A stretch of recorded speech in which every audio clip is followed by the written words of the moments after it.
Assalamualaikum warahmatullahi wabarakatuh. Bismillah, alhamdulillah, wassalatu wassalamu ala rasulillah wa ala alihi wa sahbihi wa mawalah. Ma ba'da fala hawla wa la quwwata illa billah. La hadratin Nabi Muhammadin sallallahu alaihi wasallam wa ala alihi wa sahbihi. Husnul hadrati ma'alifi hadzal kitab wa jami' fu'i musulihim husnul hadan misal masyayikhina masyayikhim syai'un lillailana wa lahumul fatihah.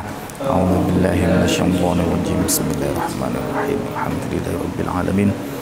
Arrahmanir rahim. Maliki yaumiddin. Iyyaka na'budu wa nasta'in. Ihdinas mustaqim. Shiratal ladzina an'amta 'alaihim ghairil maghdubi 'alaihim waladdallin. Amin. Bismillahirrahmanirrahim. Qala al-mu'allifu rahimahullahu ta'ala wa nafa'ana bihi wa bi'ulumihi fid dharaini amin.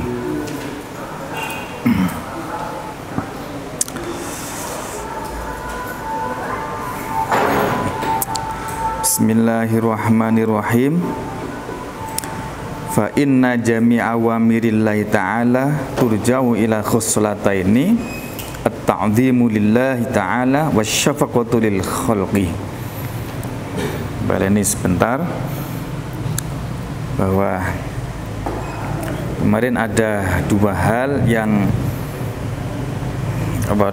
yang tidak ada lebih buruk daripada syirik kepada Allah dan memberikan bahaya, membahayakan kepada sesama muslim.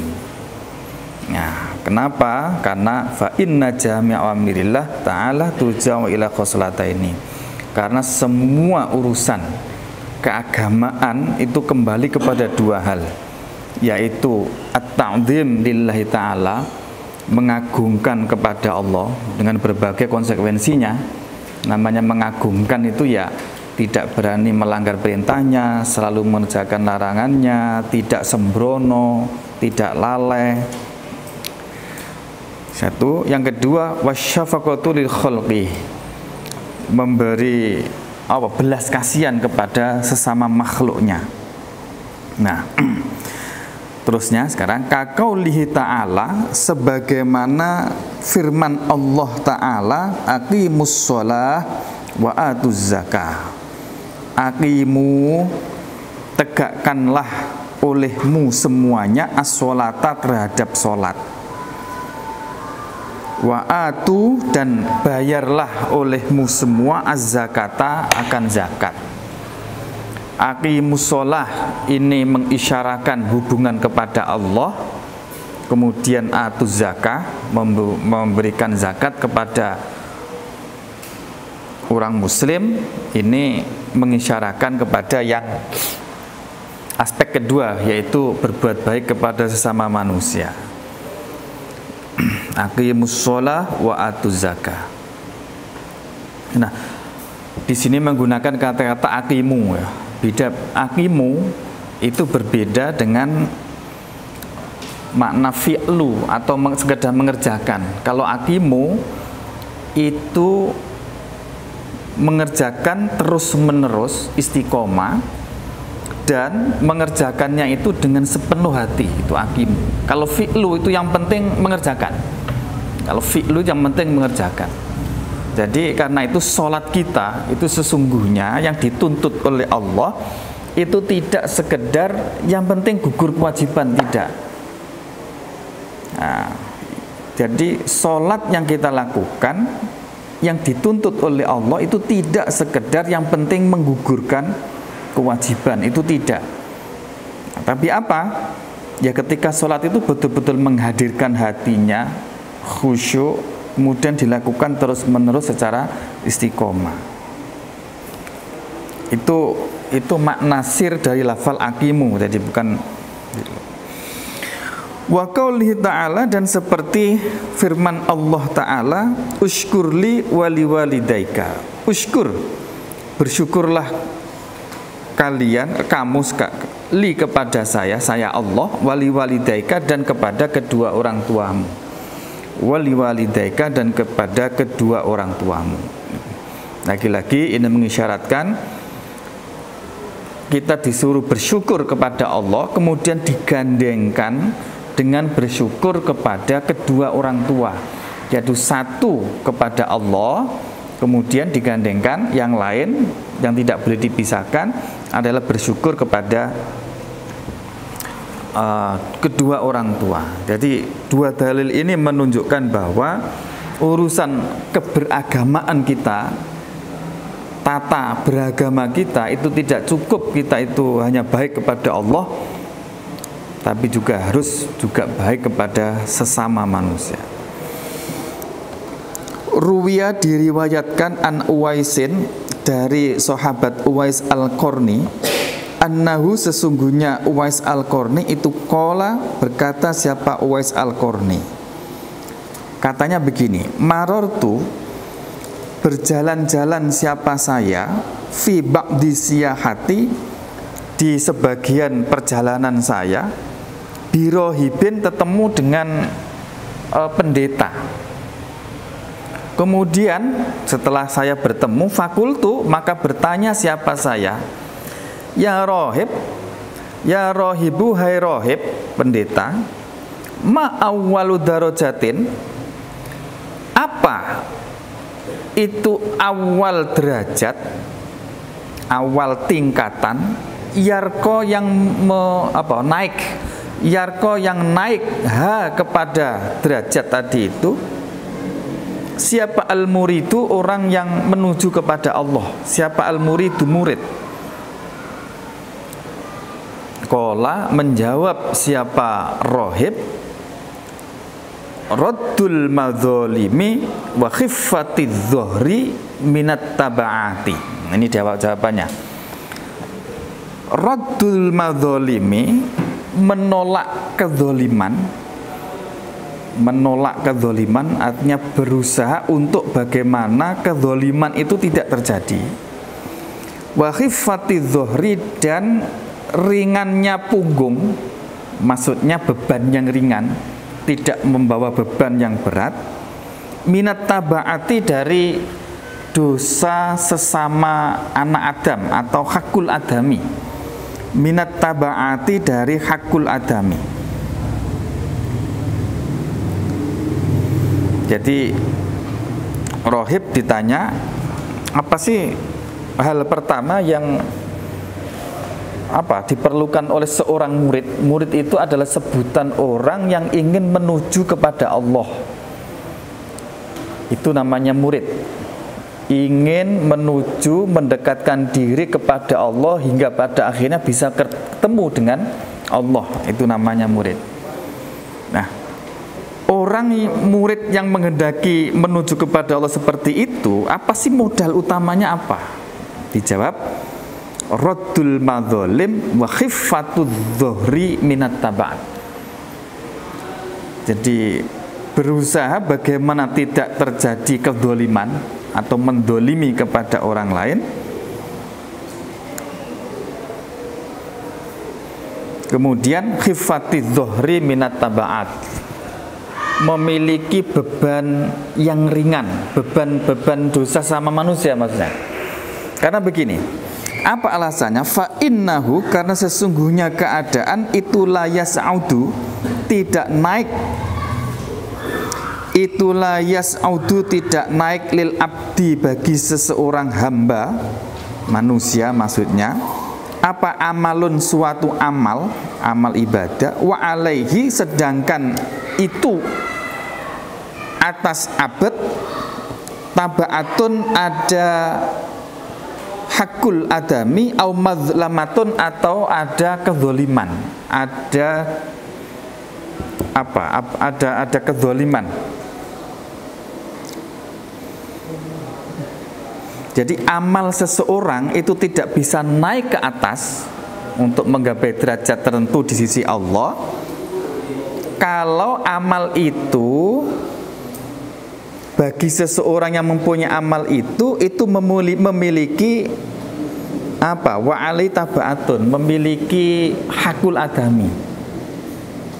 Hakul adami itu apa? Hakul adami itu Jadi gini, dosa itu ada dua. Ada dosa langsung kepada Allah.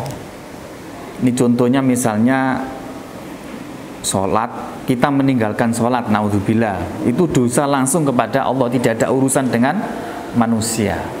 Puasa misalnya. Ada dosa itu terjadi, timbul karena hubungan sesama manusia. Ini namanya tabaat atau hakul adami. Contoh, misalkan harta benda orang lain kita ambil, kita curi, kita util, kita gasap. Nah, itu namanya dosa yang timbul karena hakul adami. Itu namanya tabaat. Nah, orang yang memiliki tanggungan seperti itu nanti amalnya itu tidak bisa tembus sampai kepada Allah.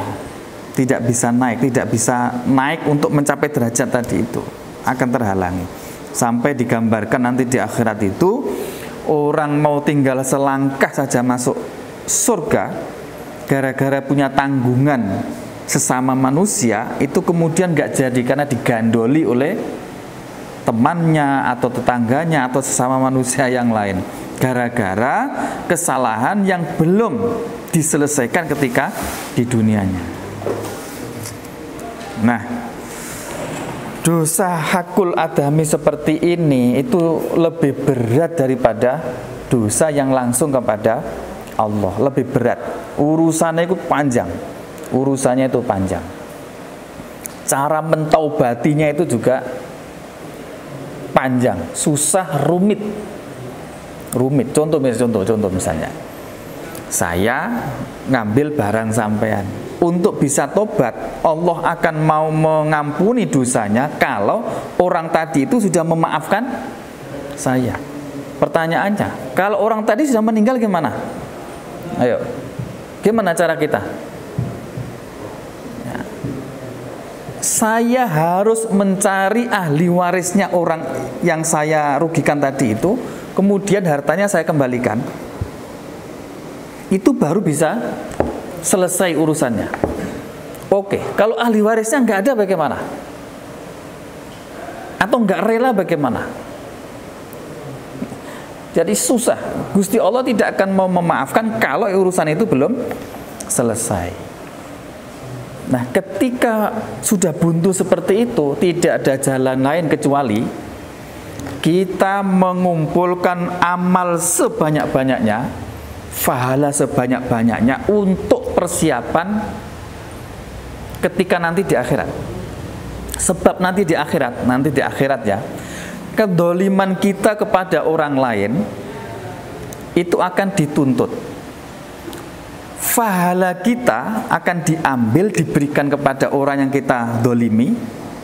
Kalau belum cukup menurut Allah, dosanya dia ditimpahkan kepada kita. Coba, halo, terbayang nggak ini? Betapa rumitnya, beratnya dosa yang ditimbulkan karena sesama manusia. Tabaat tadi itu.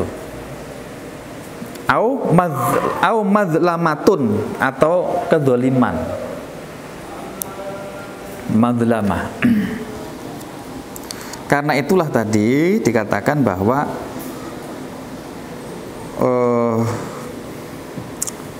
Raddul madzalim, bagaimana kita itu menghindar dari untuk mendolimi kepada orang lain atau merugikan hak orang lain.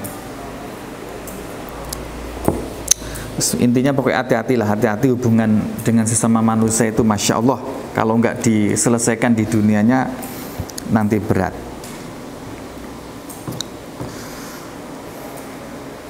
Bismillahirrahmanirrahim. Wal maqalatu, adapun makalah atsaniyatu yang kedua, itu qala bersabda siapa? An-Nabiyyu, Kanjeng Nabi sallallahu alaihi wasallam. Alaikum bimujalasatil ulama'i wastima'i kalamil hukama.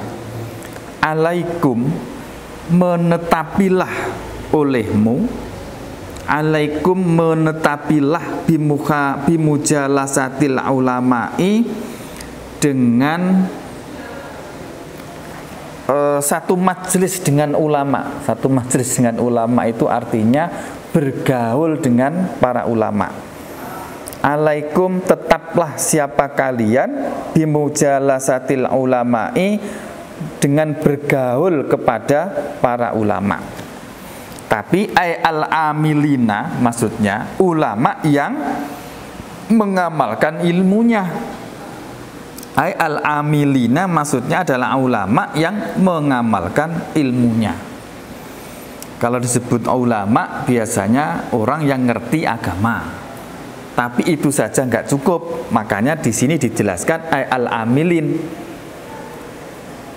Nggak cukup kecuali kalau dia itu mau mengamalkan ilmunya. Wastima'i kalamil hukama'i, dan mendengarkan kalam para hukama, mendengarkan ucapan para hukama. Siapa hukama? Al-alimina, maksudnya adalah orang-orang yang tahu, alim, orang yang ngerti bidzatillahi, terhadap zatnya Allah Ta'ala. Al-musibina, yang benar fi aqwalihim, di dalam ucapan-ucapannya, wa af'alihim, dan perbuatan-perbuatannya. Itu definisinya hukama. Jadi hukama atau ahli hikmah itu adalah orang-orang yang ma'rifat kepada Allah, ngerti sifat betul, mengerti sifatnya Allah secara betul. Kemudian apa yang diucapkan dengan apa yang diperbuat itu sudah benar sesuai dengan syariat. Itu ukurannya itu.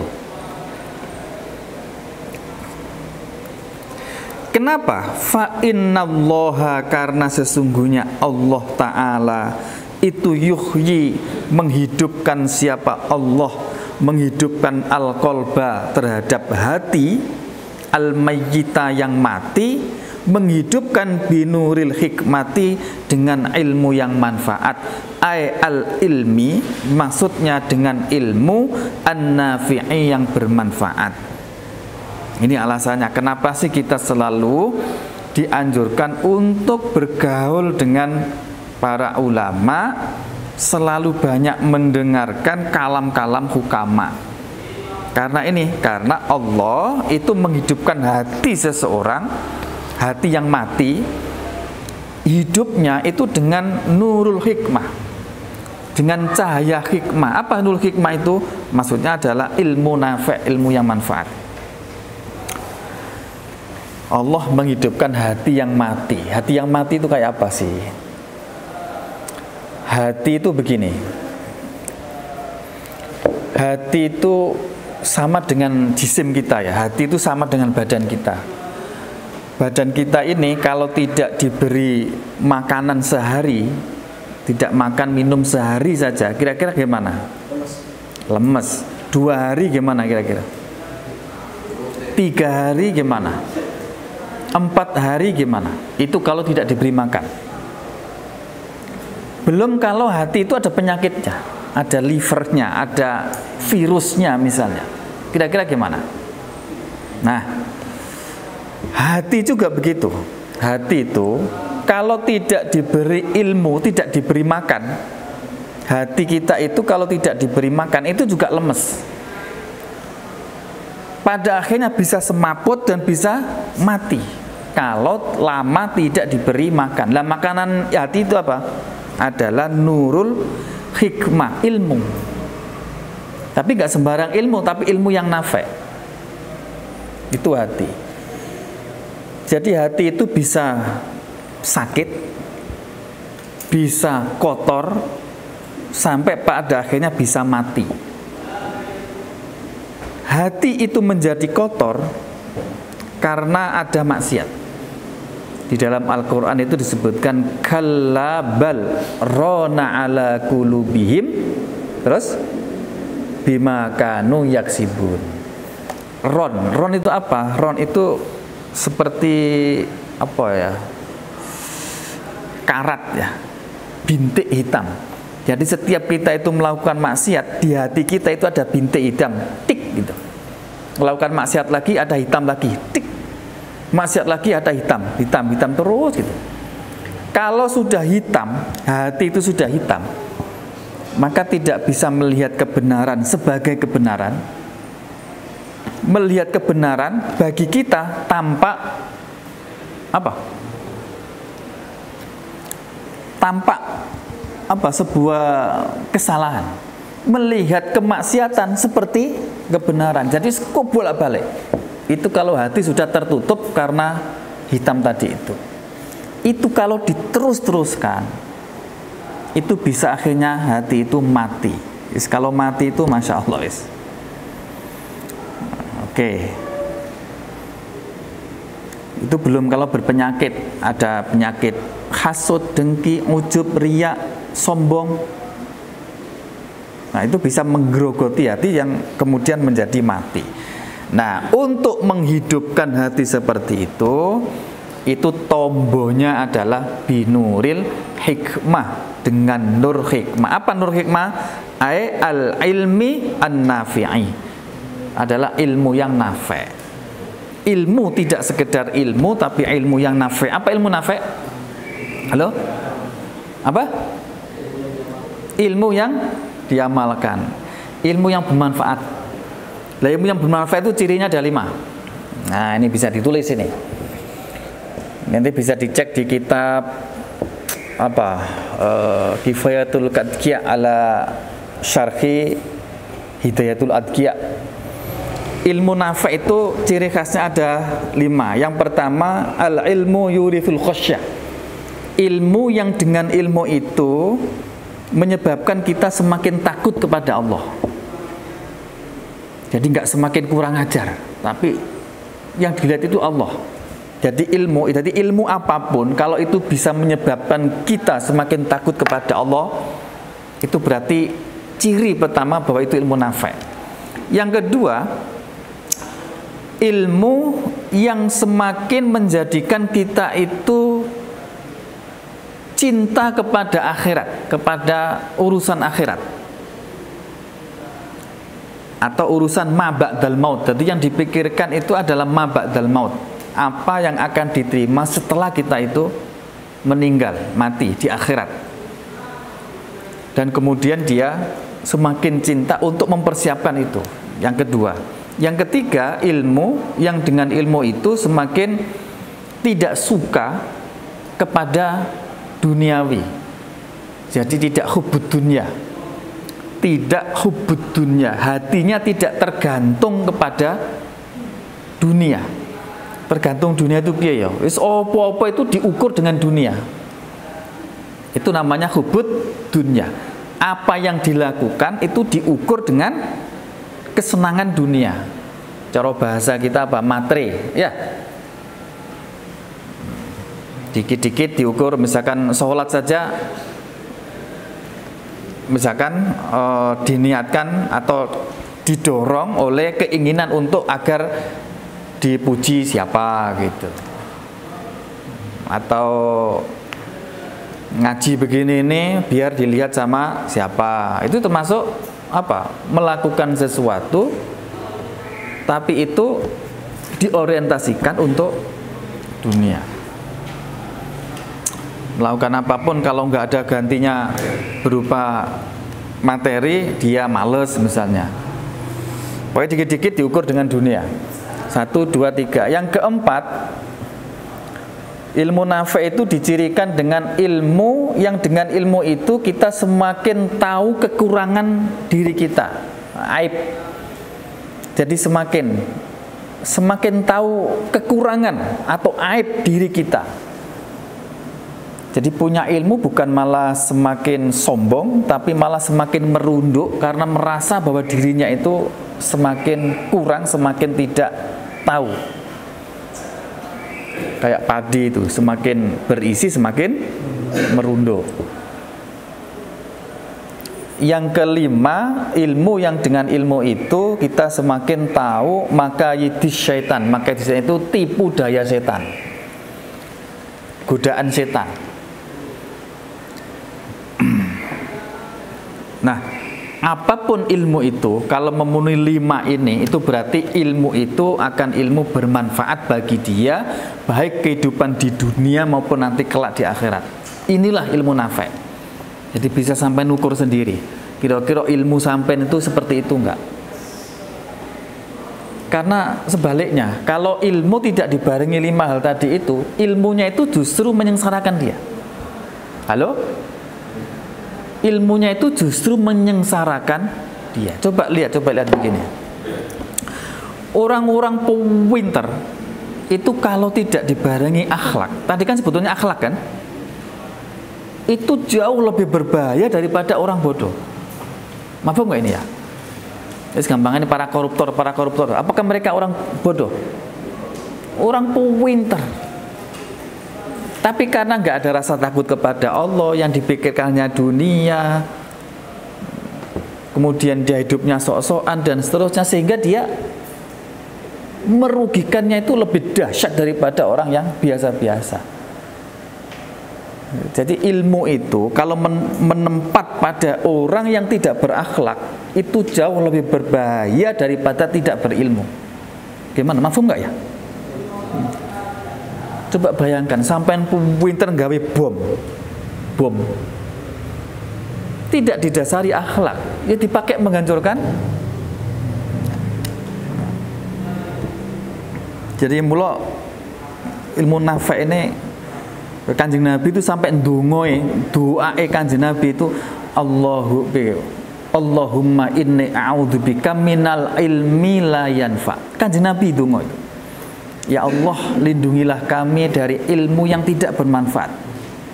Itu menunjukkan bahwa ilmu yang tidak bermanfaat itu jauh lebih berbahaya daripada tidak berilmu. Mafhum ya? Ilmu nafi'. Satu, ilmu yang semakin cinta kepada akhirat, tidak suka hubud dunya. Terus apa? Semakin takut kepada Allah. Terus semakin menyebabkan kita tahu aib kekurangan diri, kemudian tahu makayati setan. Makayati setan itu tipu daya setan. Setan itu Masya Allah, setan itu tugasnya hanya satu. Apa? Menyesatkan manusia, titik. Menggoda manusia agar tersesat jauh dari Allah, masuk neraka. Pokok itu. Nah, setan ini yes, jelas musuh kita. Innasyaitona aduwwun mubin, bahwa setan itu adalah musuh yang nyata bagi kamu. Jadi nggak ada keraguan lagi. Jadi setan ini diciptakan memang yes, itu tugasnya untuk menggoda manusia, menyesatkan agar masuk neraka selama-lamanya. Syukur kalau selama-lamanya. Nah, tipu daya setan itu bertingkat-tingkat. Pertama itu menggoda, pokoknya piye carane manusia itu tidak beramal, tidak ibadah. Wis pokoknya piye carane, pokoknya manusia tidak bisa. Ini biasanya godaan yang wong sing enteng-enteng lah, tingkatan dewek ini orang biasa. Yang kedua, kalau dia ini kan gampang ditebak ya. Kalau goda agar tidak ibadah, tidak sholat misalnya, gampang. Yang kedua itu biasanya gridnya dinaikkan. Kalau dia nggak bisa digoda dengan itu dialihkan dengan aktivitas lain yang itu lebih rendah dari kualitas ibadahnya. Contohnya begini misalkan, dia mau sholat, kemudian kalau digoda dengan udah nggak usah sholat, itu kan terlalu kentara kan, itu yang pertama. Kalau nggak bisa seperti itu, dibujuk, alah jangan sholat dulu, lakukan aja ngaji itu kan lebih penting daripada sholat. Jadi mengalihkan kepada bentuk ibadah lain, yang bentuk ibadah ini derajatnya lebih rendah dari yang pertama. Jadi minimal itu dia tidak ini. Kalau bulan nggak bisa juga, itu didorong untuk melakukan ibadah. Ini kan kurang ajar banget ini setan ini.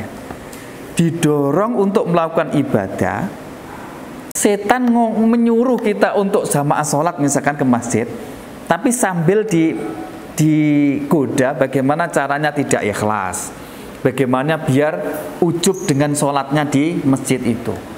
Padahal penyakit ujub riak tadi itu jauh lebih berbahaya daripada ganjaran sholatnya tadi itu, karena menggerogoti. Halo, paham nggak ini? Itu caranya setan seperti itu. Mang mulo, karena itu kita harus hati-hati, waspada betul dengan setan ini. Waspada dengan setan. Nah, ilmu nafe itu ilmu sing iso goleki ngono kuwi. Ilmu sing iso yang bisa menunjukkan kita itu bisa tahu ini godaan setan apa enggak ya? Ini apa ini gitu. Bisa mendeteksi seperti itu. Itu salah satu ciri ilmu nafe. Masya Allah, itu ada 7 tingkatan cara setan itu menggoda itu. Mulai dari yang tadi menggagalkan sampai kepada menyuruh melakukan kebaikan, tapi disesatkan dengan hatinya. Kurang aja lah intinya setan ini.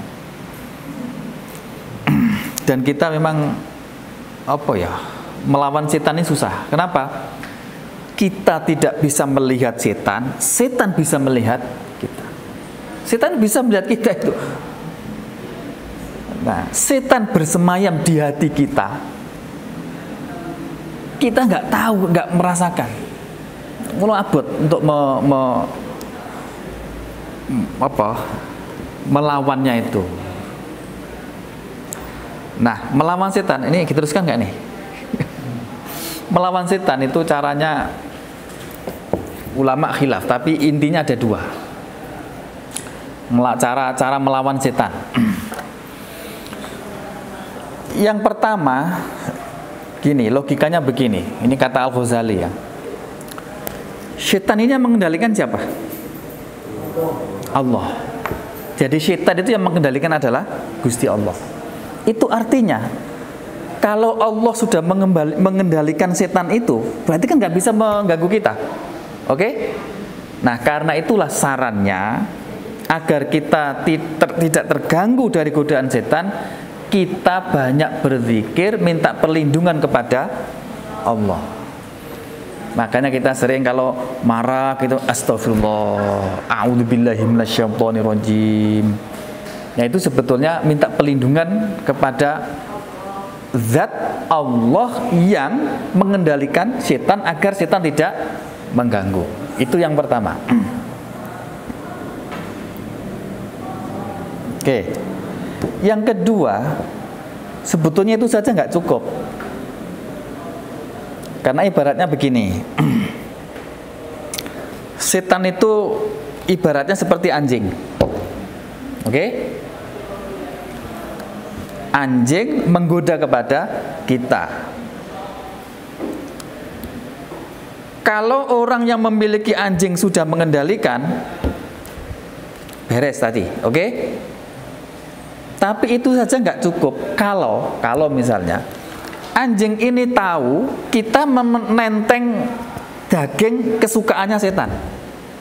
Saya bawa daging kesukaan setan, sekalipun kesukaan anjing, sekalipun anjing ini dipegangi oleh orang yang punya anjing ini, kira-kira masih mengejar saya nggak? Halo? Saya ulangi biar ini clear, ini cara menggambarkan. Anjing ketika melihat saya membawa daging kesukaan dia, sekalipun ini talinya dipegang oleh misalnya oleh security yang punya anjing, kira-kira masih menggonggong nggak? Ngejar-ngejar saya nggak? Ya. Artinya apa? Nggak cukup kita minta tolong kepada pemilik anjing ini agar nyancang, naleni, mengendalikan, tidak cukup, tapi kita harus menghilangkan daging ini. Kita buang. Maka dia tidak mengganggu kita dan dia terkendali oleh miliknya. Pertanyaannya, apa daging ini? Apa kira-kira? Nah, daging ini adalah syahwat, nafsu syahwat kita. Artinya apa? Cara melawan setan, satu minta perlindungan kepada Allah, yang kedua kita harus mujahadah, merangi nafsu, riyadhah untuk melawan hawa nafsu. Kalau kesenangan nafsu ini sudah tidak ada di diri kita, insya Allah setan ini nggak ada kesempatan lagi untuk menggoda kepada kita. Mafhum ya? Mafhum ya? Halo? Wis kuwi carane. Mula santri-santri zaman dulu itu nyantri itu dilatih riyadhah. Poso Senin Kemis, wis lulus ditambahi poso Daud. Lulus tambahi maneh poso ngrowot. Ngerti poso ngrowot? Poso sing gak oleh mangan apapun yang bernyawa. Halo? Apa yang bernyawa? Poso nggak boleh makan apapun yang terbuat dari nasi. Wis pokoknya makan. Ya itu sebetulnya dalam rangka untuk ngelatih agar nafsunya ini terkendali. Itu zaman-zaman dulu. Mungkin enggak. Jadi kalau toh misalkan teman-teman ini mempunyai kebiasaan puasa, puasanya tolong diniatkan juga untuk itu. Bagaimana melatih hawa nafsu, biar nafsu itu nurut kepada kita. Nah, poso yang diniatkan untuk melatih hawa nafsu itu tidak akan bisa tercapai kalau posonya tadi itu cara berbukanya di los. Balas dendam. Waduh, setelah sehari nggak makan, begitu waktu berbuka apapun diadakan itu. Nah, poso yang seperti itu kira-kira berpengaruh untuk melatih nafsu nggak? Malah memperparah nafsu. Itu bedane posone wong sing ngerti mbek posone sing penting poso golek ganjaran. Halo? Masya Allah. Oke. Semoga ilmu manfaat.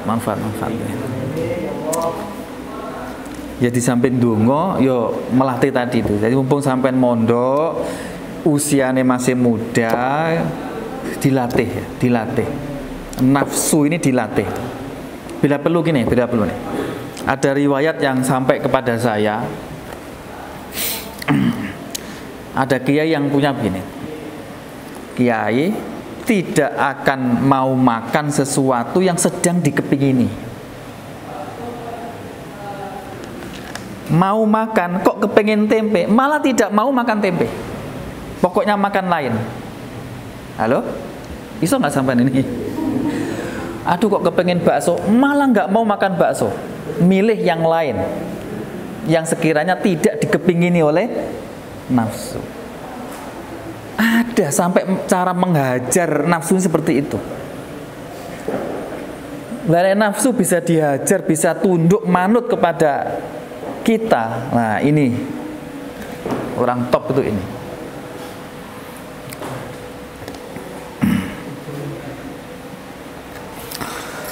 Insyaallah.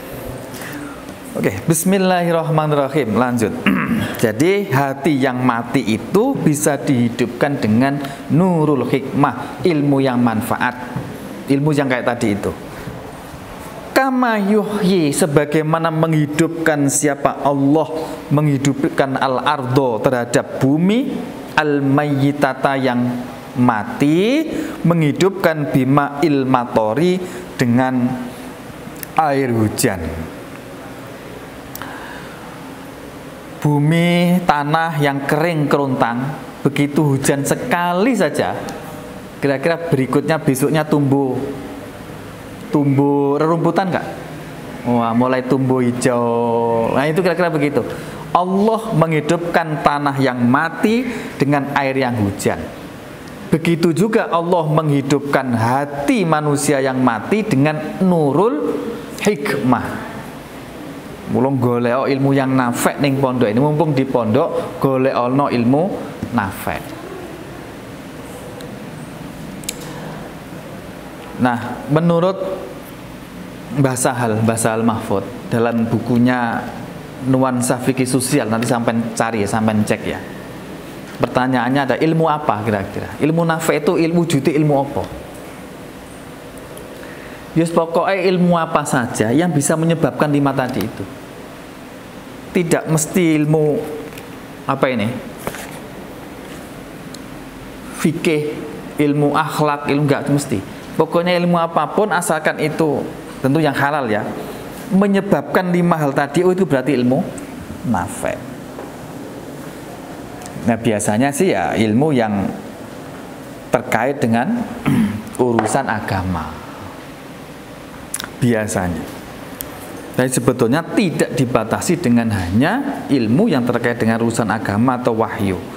Bismillahirrahmanirrahim. Wa fi riwayati Tabrani, dan itu menurut riwayat Imam At-Tabrani an Abi Hanifah, dari Abu Hanifah, dawe ngene, jalisu al-kubara wasailu al-ulama wa khalitu al-hukama. Jalisu, bergaullah kalian al-kubara dengan orang-orang besar.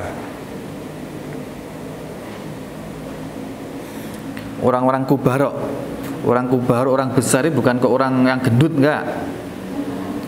Orang yang derajatnya itu tinggi menurut Allah. Saya ulangi, kubara ini maksudnya adalah orang yang memiliki derajat yang tinggi di hadapan Allah, bukan manusia. Ya. Gampangannya orang yang dekat kepada Allah, para alim, para syukur-syukur, para wali, ulama sing betul-betul ambilin tadi itu kubara. Wasailu, dan bertanyalah siapa engkau, al ulama, kepada ulama, wa khalitu, dan apa? Wa khalitu, dan bersahabatlah siapa engkau, al hukama, kepada para hukama. Khalitu ini apa? Ada istilah teman mukhalid. Teman mukhalid itu teman yang sangat akrab, sangat dekat, sehingga kalau ada si dia pasti ada dia. Gimana itu? Itu khalid. Jadi selalu bersama. Wa khalitu, dan selalu bersamalah siapa engkau, al hukama, kepada para hukama. Siapa hukama tadi itu? Hukama adalah orang yang makrifat kepada Allah, yang ucapan dan perbuatannya itu sama, atau ucapan dan perbuatan itu benar.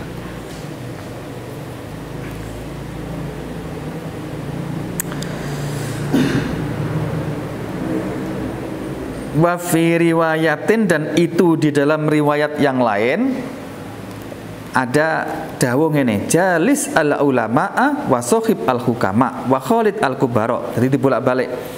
Jalis, bergaulah engkau al ulama'a dengan ulama, wa sohib, dan bertemanlah siapa engkau atau bersahabatlah siapa engkau, al hukama, kepada para hukama, ahli hikmah, wa khalid, dan bersama teruslah siapa engkau, al kubara, dengan para kubara. Jadi ini berbeda riwayat tapi beda-beda. Kalau tadi dengan kubara itu jalis, dengan ulama sa'il, dengan hukama khalid, tapi di sini dengan ulama jalis, dengan hukama sohib, dengan kubara khalid. Apa bedanya? Kalau sohib jadi gini, ada teman, ada sahabat, ada khalil tingkatannya. Teman itu definisinya begini, teman itu adalah orang yang kalau saya senang dia ikut merasa senang, saya sedih dia ikut merasa sedih, itu namanya teman. Kalau dibalik namanya musuh. Saya senang dia malah sedih, saya sedih dia malah senang. Wow, saya sedih, yes, wah itu musuh berarti. Mahfum ya? Teman lawan dari musuh. Teman ini kalau sudah lama bergaul, sehingga kalau ada dia pasti ada yang lain, itu namanya sahabat. Jadi teman tadi itu kalau sudah lama pergaulannya, maka berubah statusnya menjadi sahabat. Nah, itu mungkin yang disebut dengan Khalid tadi itu, terus bersama dengan dia.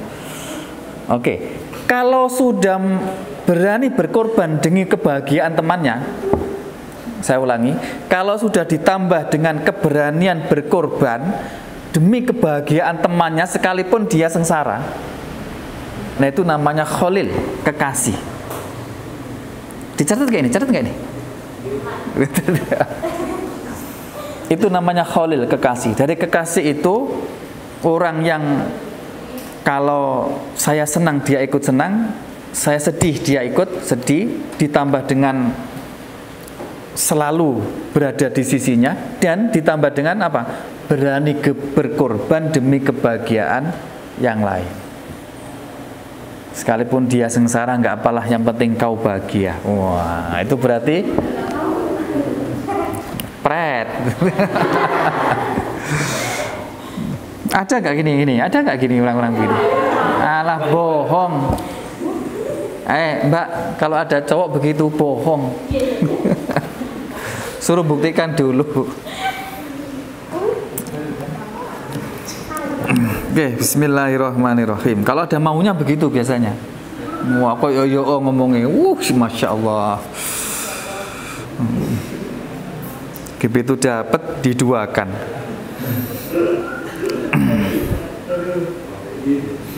Bismillahirrahmanirrahim. Aifa innal ulama, karena sesungguhnya para ulama itu salah satu aksamin, ada 3 kelompok. Ada 3 pembagian ulama. Wah, ada 3 jenis ini.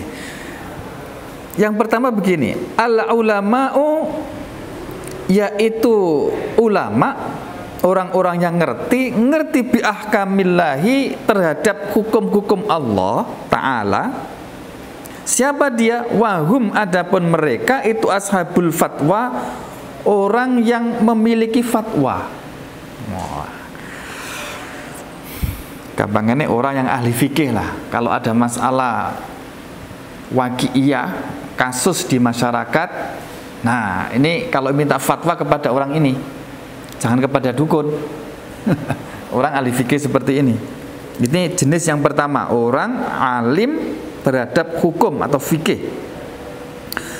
Yang kedua, wal ulama'u, dan orang yang ngerti bidzatillahi, terhadap zatnya Allah, fakot saja, fakot hanya saja. Orang yang hanya tahu kepada Allah, orang yang makrifat kepada Allah. Gampangannya orang yang apa? Biasanya para sufi lah. Para sufi orang yang apa? Orang yang makrifat kepada Allah, ahli ibadah kepada Allah, para sufi, kira-kira begitu. Siapa? Wahum, adapun mereka itu al-hukama'u, orang-orang yang makrifat. Tadi ya definisi makrifat tadi ya, al-alimina bidzatillah tadi. Fafi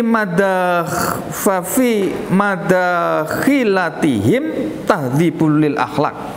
Fafi madakhilatihim, maka itu pada memasuki mereka, tahdzibun, ada pensucian, pembersihan, lil akhlaki, kepada akhlak. Artinya kalau kita masuk hidup bersama dengan mereka, maka kita mendapatkan apa yang disebut dengan tahdzibul akhlak, mensucikan diri dari akhlak. Kenapa? Li'annahum, karena sesungguhnya mereka itu asyraqat, mencorong atau apa? Mencorong itu apa ya? Bersinar. Itu asyraqat, memancarkan. Apa qulubuhum, hatinya mereka, bima'rifatillahi, sebab makrifat kepada Allah, wa asyraqat, dan memancar apa asroruhum, asrornya atau sirinya mereka bi anwari jalalillahi, sebab nurnya keagungan Allah, sebab nur keagungan Allah.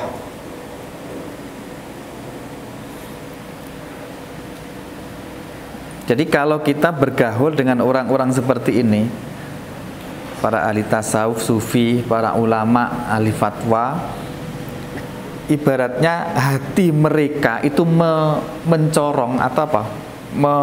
Mencurahkan nur kepada kita, dan kita menjadi ketularan. Kita menjadi bisa mengambil manfaat dari nur yang dipancarkan oleh mereka, sehingga kita bisa ikut membersihkan diri dari akhlak yang baik, ketularan lah gampangannya. Itu satu yang dan dua. Yang ketiga mana? Wal ulama dan ulama bil qismaini, dengan dua bagian tersebut. Bil qismaini artinya itu di samping mereka ini ahli fikih, juga ahli tasawuf. Siapa? Wahum, adapun mereka itu al-kubara'u, para pembesar. Itu al-kubara'u, para pembesar. Para pembesar artinya adalah orang yang memiliki kedudukan tinggi di sisi Allah Subhanahu wa taala. Fa inna mukhalatata ahlillahi, karena sesungguhnya selalu bergaul dengan ahli Allah itu, gimana nih bacanya? Ahwalan. Itu tuksibu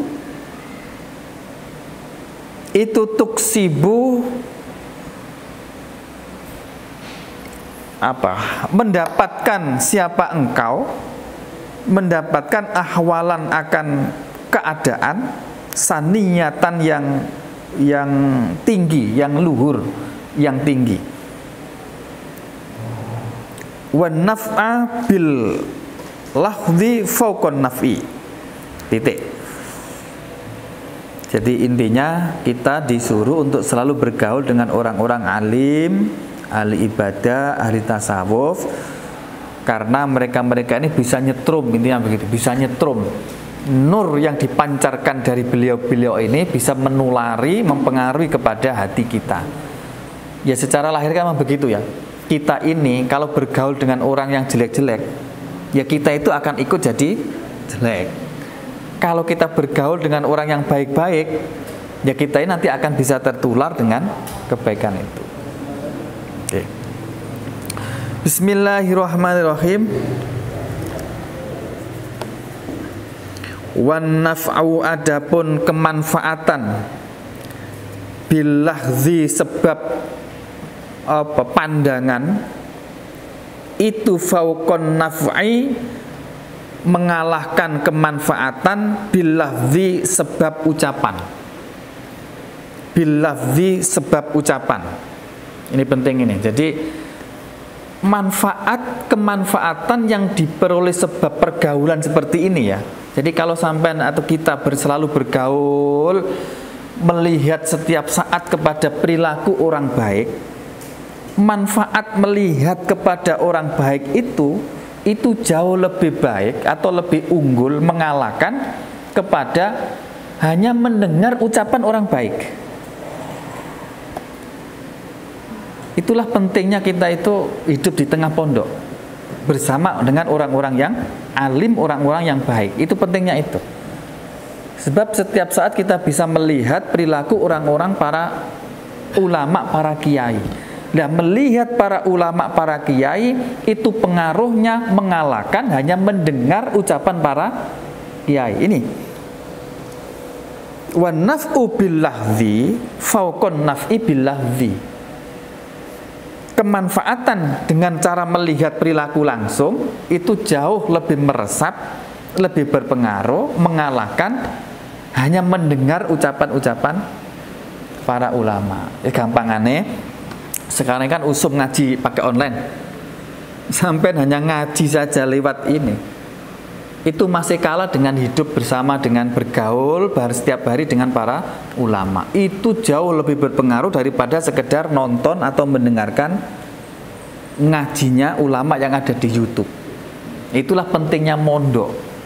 Jadi nggak cukup hanya kita itu ngaji kuping, nggak cukup. Paham nggak ini, Mbak? Mana sahabat punya anak pondok nih. Halo, Mbak. Punya anak di pondok nih, di pondok nih. Tujuannya ini.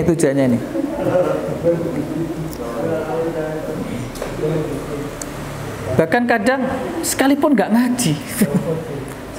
ngaji, naik bergaul terus dengan nular itu. Oke.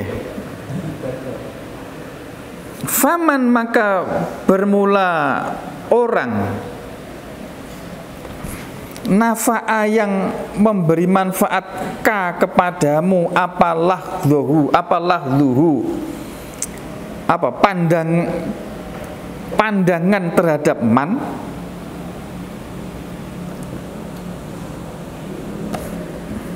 ini gimana nih bacanya nih faman nafa'aka lahduhu waman la fala. Ini hebat sekali bahasanya kita kuning ini ya. Faman maka bermula barang siapa itu nafa'a memberi manfaat kepadamu apalah luhu pandangan nyaman, ya nafa'a maka memberi manfaat kepadamu apalah luhu lafat nyaman atau ucapan nyaman. Jadi orang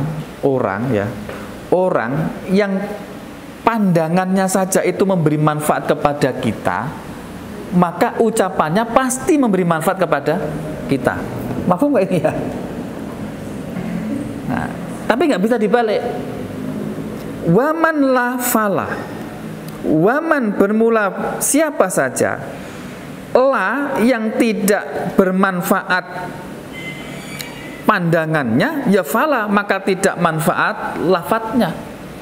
Jadi orang yang pandangannya itu tidak bisa memberi manfaat kepada kita, maka ucapannya juga tidak akan beri manfaat.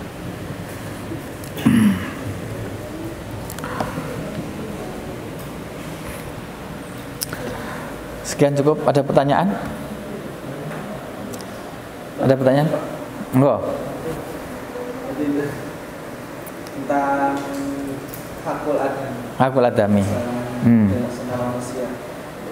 Kan kalau kita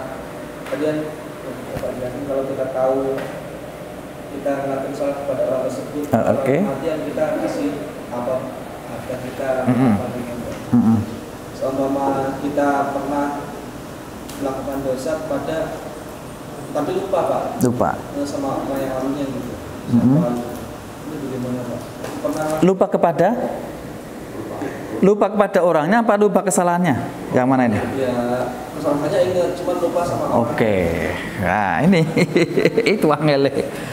Itu sebenarnya rinciannya banyak. Kapan saya jelaskan? Rinciannya itu banyak. Kesalahan kita kepada orang itu macamnya banyak. Ada berkaitan dengan harta, dengan harga diri, dengan orang yang menjadi pelindungannya.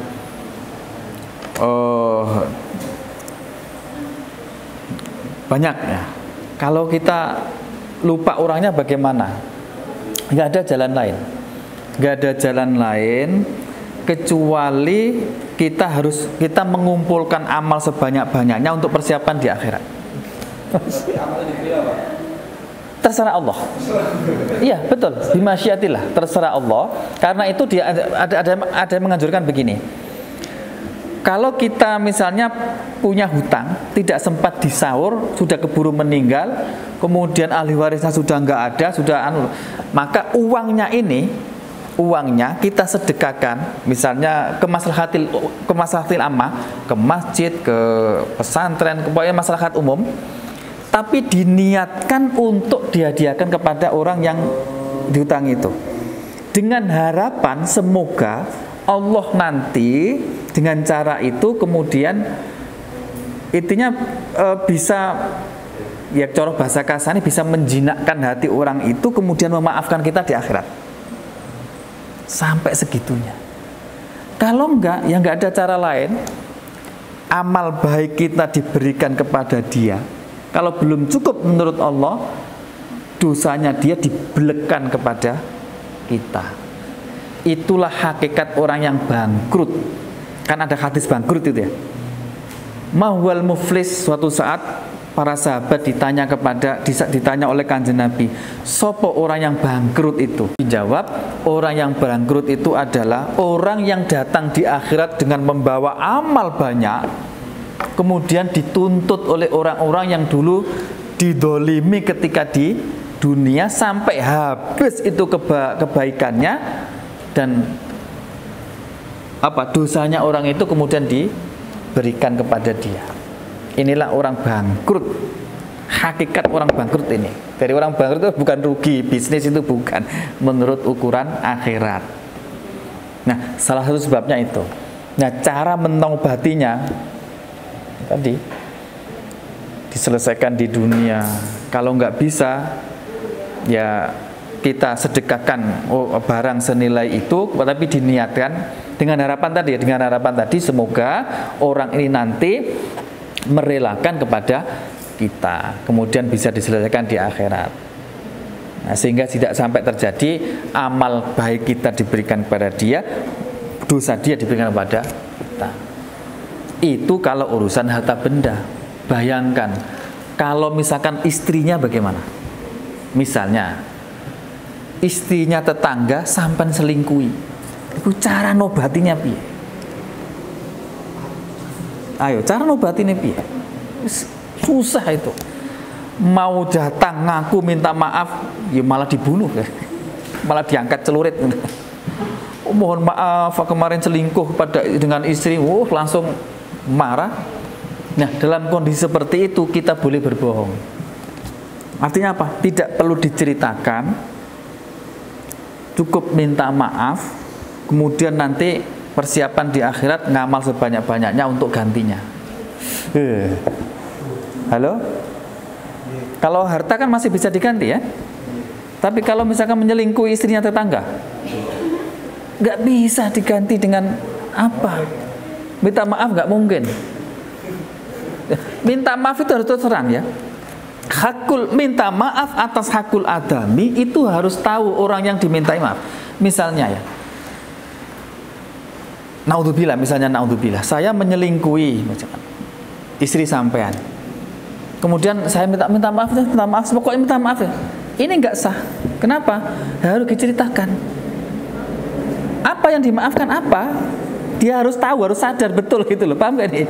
Harus sadar apa yang harus saya maafkan itu apa. Harus diceritakan.